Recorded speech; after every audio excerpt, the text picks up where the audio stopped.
Assalamualaikum dan salam sejahtera. Bersama saya Syafiq Suhaimi. Memandangkan saya berdarah keturunan Jawa. Jadi, dalam video kali ini, saya ingin berkongsi serba sedikit berkaitan makanan tradisi masyarakat Jawa yang ada di Malaysia. Makanan tradisi ini merupakan lambang sesuatu budaya. Setiap suku kaum ataupun bangsa mempunyai keunikannya yang tersendiri dalam aspek makanan dan tata cara kehidupan mereka. Kaum ataupun masyarakat Jawa yang ada di tanah Melayu mewarisi bermacam-macam jenis masakan turun-temurun yang diwarisi dari tanah Jawa dan sehingga sekarang masih kekal serta peninggalan ini tidak lapuk di zaman. Masyarakat Jawa sangat memandang tinggi terhadap penggunaan rempah ratus dalam masakan mereka. Cara memasak dan penggunaan bahan juga sangat teliti lantas menjadikan masakan-masakan Jawa ini unik dan mempunyai kelainannya yang tersendiri. Masyarakat Jawa juga sangat menerapkan budaya gotong royong ataupun dalam istilahnya kami panggil rewang. Bila mana majlis kenduri kahwin berlangsung, jarang sekali kita lihat masyarakat Jawa ini menempah perkhidmatan catering.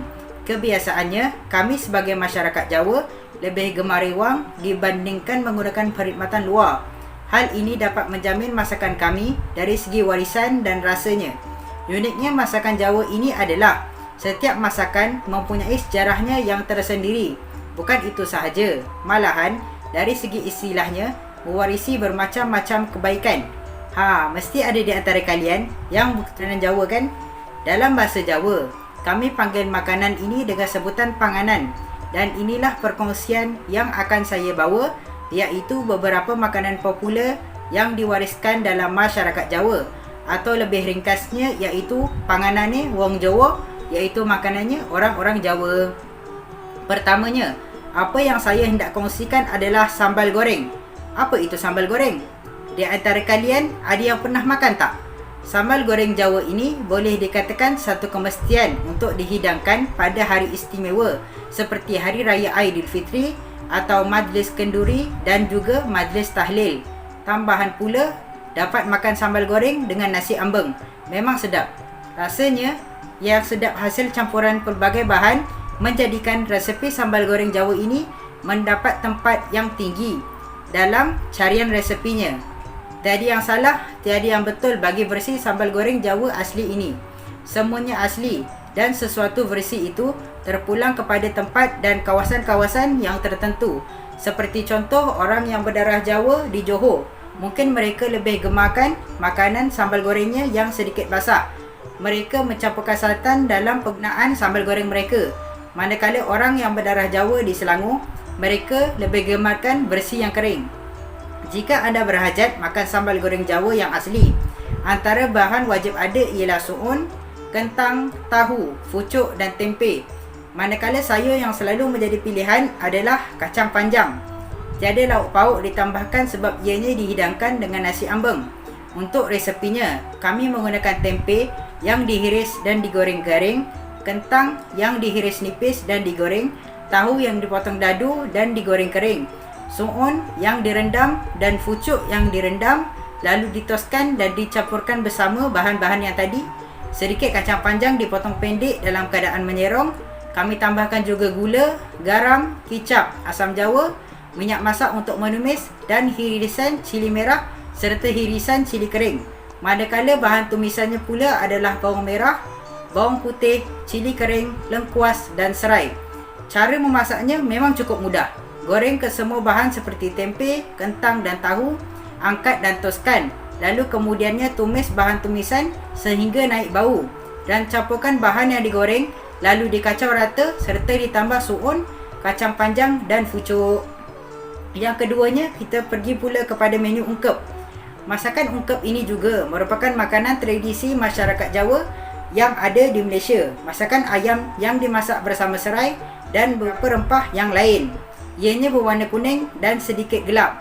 Kalau nak tahu, ungkep ini adalah makanan kegemaran saya sewaktu saya kanak-kanak dulu. Ungkep yang membawa maksud semua bahan termasuk garam dan perasa perlu dimasukkan bersama menjadi satu supaya mesra dalam keadaan yang dipanggil diungkep nang jero wajan, iaitu tutup rapat-rapat dalam kuali dan dimasak menggunakan api yang sederhana. Selain itu, hidangan ini diberi nama ungkep kerana Setelah dibumbui dengan rempah sehingga rata dalam kuali, ia kemudiannya ditutup rapat sehingga masak. Tetapi apinya jangan terlalu besar dan jangan sesekali dibiarkan terus tertutup tanpa dijenguk supaya masakan tadi tidak hangus. Balik-balikkan sedikit kemudian tutup semula. Jika anda masukkan rempah, jangan terlalu banyak dan cukup sedikit sahaja. Jika orang dulu-dulu masak ungkep, memang kelihatan rempahnya yang agak kasar kerana ditumbuk ataupun digiling. Namun, kini ia kelihatan halus kerana ianya dikisar. Jika anda mahu benar-benar menikmati keenakan ayam ungkep, anda boleh makan dengan nasi yang panas sahaja bersama ayam ungkep tersebut. Cara memasaknya memang cukup mudah. Kalau nak versi yang dulu-dulu, tumbuk ketumbar sehingga lumat, baru masukkan bawang putih, kunyit, lada dan bawang merah. Tumis kesemua bahan yang ditumbuk sehingga naik bau dan masukkan serai yang dileperkan. Kemudian masukkan ayam masak sehingga ayam mengeluarkan airnya, barulah tambah air sedikit sehingga sama paras dengan ayam tersebut. Lalu tutup dan biarkan 10 minit sehingga mendidih. Buka tutup tersebut, masukkan asam jawa, gula, serbuk kunyit, garam dan perasa sehingga kuah kelihatan kering dan pekat. Kacau sehingga sekata. Masak sehingga ayam empuk. Masakan ungkep ini sangat menarik. Ianya boleh dikatakan seakan rendang tetapi lebih berkuah sedikit seperti masak lemak. Seterusnya kita pergi yang ketiga adalah keluban. Nasi keluban ataupun sego keluban mungkin kedengaran janggal bagi sesetengah orang. Tetapi menu makanan ini sangat popular di kalangan masyarakat Jawa. Makanan istimewa ini selalunya disediakan jika ada majlis kesyukuran.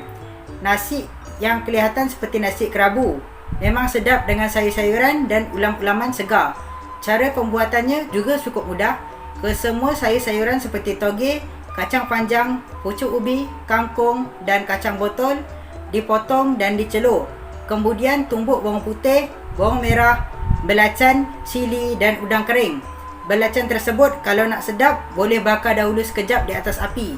Isi kencur ataupun orang Melayu panggil cekur. Ditumbuk berasingan dan daunnya dimayam halus. Gaulkan bahan-bahan yang ditumbuk tadi dengan kelapa parut yang disangai kering. Lalu tambahkan gula, garam, kencur dan sedikit air asam jawa. Kemudian gaulkan pula dengan bahan-bahan yang telah dicelur tadi. Cadangan hidangan adalah lapikkan talam dengan daun pisang dan letakkan nasi dengan anggaran 5 orang makan. Lalu letakkan keluban di atas nasi, telur, ayam goreng, tempe dan ikan masin. Ataupun kami panggil ikan masin tersebut adalah gereh. Nasi keluban ini juga dibuat sewaktu majlis mu putih, iaitu majlis cukur jambul, ataupun di majlis mitoni, iaitu sempena kandungan ibu berusia 7 bulan. Nasi kerabu ini ataupun sego keluban juga dibuat sewaktu munjung di bulan Ramadan, ataupun membuat majlis kesyukuran berkatan. Bila mana dapat makan beramai-ramai dalam satu dulang tu, kenikmatan dia memang tiada tandingan. Masakan ini juga amat berkhasiat dari segi kandungan sayurnya yang beraneka dan yang jelas memang sangat sedap. Bonus, kita pergi pula kepada menu yang sangat popular dalam masyarakat Jawa. Makanan tersebut merupakan nasi ambeng. Mesti anda tidak asing dengan menu ini kan? Nasi ambeng merupakan makanan wajib bagi masyarakat Jawa, terutamanya bila kondangan. Istilah daripada perkataan kondang mangan yang membawa maksud undangan makan. Cara yang betul makan nasi ambeng ini adalah menggunakan satu dulang yang dikongsi bersama 4 ataupun 5 orang. Ambeng juga yang membawa maksud dulang dalam bahasa Jawa sedikit sebanyak dapat mengeratkan hubungan silaturahim antara satu sama lain. Kami juga panggil nasi ambeng ini sebagai sego ambeng. Sego iaitu nasi dan ambeng iaitu dulang. Makan berjemaah ini amatlah digalakkan dalam sunnah Nabi kita Muhammad sallallahu alaihi wasallam. Dalam satu dulang ini mempunyai nasi yang dijamakkan bersama-sama lauk pauk ataupun dalam Jawanya kami panggil jangan. Kenapa pula jangan? Jangan itu kalau nak tahu dalam bahasa Jawa adalah bagi perkataan lauk pauk. Antara jangannya adalah ayam Palembang. Ayam Palembang ni dia macam ayam kicap, tetapi dia mempunyai keunikannya yang tersendiri. Ada sesetengah orang dia suka buat ayam Palembang dan tambahkan suun dan kentang. Dalam nasi ambeng juga kami ada letakkan tempe. Tempe ini dia diperbuat daripada kacang soya yang direbus dan diperam sehingga menjadi pepejal putih. Lauk-lauk lain yang seterusnya adalah mi goreng. Biasanya mi goreng yang kosong sahaja tanpa ditambahkan apa-apa sayuran. Nasi ambeng juga ada lauk-lauk lain lagi seperti tahu kering, kacang, ikan masin iaitu gereh, serunding dan rempeyek. Rempeyek ni pula merupakan makanan Jawa juga. Ianya merupakan snack yang diperbuat daripada adunan tepung dan rempah. Ianya juga dikenali sebagai peyek yang ditabur kacang tanah di atasnya. Sekian saja perkongsian dari saya. Cadangan saya agar makanan tradisi masyarakat Jawa ini dikenali dengan lebih mendalam lagi di mata rakyat Malaysia dan serata dunia. Diharapkan makanan seperti ini dapat menjadi lebih terkenal seperti terkenalnya nasi ayam penyet ataupun nasi kerabu. Kebiasaannya, makanan tradisi masyarakat Jawa dapat kita lihat dijual di pasar petang ataupun sewaktu bazar Ramadan dibuka. Makanan-makanan ini juga diharapkan lebih berkembang dan lebih maju, lantas dapat dijadikan sebagai produk makanan siap saji seperti produk kembara. Sedikit sebanyak perkongsian saya ini dapat menjadikan makanan tradisi masyarakat Jawa lebih menonjol dan dikenali oleh semua lapisan masyarakat. Sekian sahaja dari saya, sehingga kita berjumpa lagi. Assalamualaikum.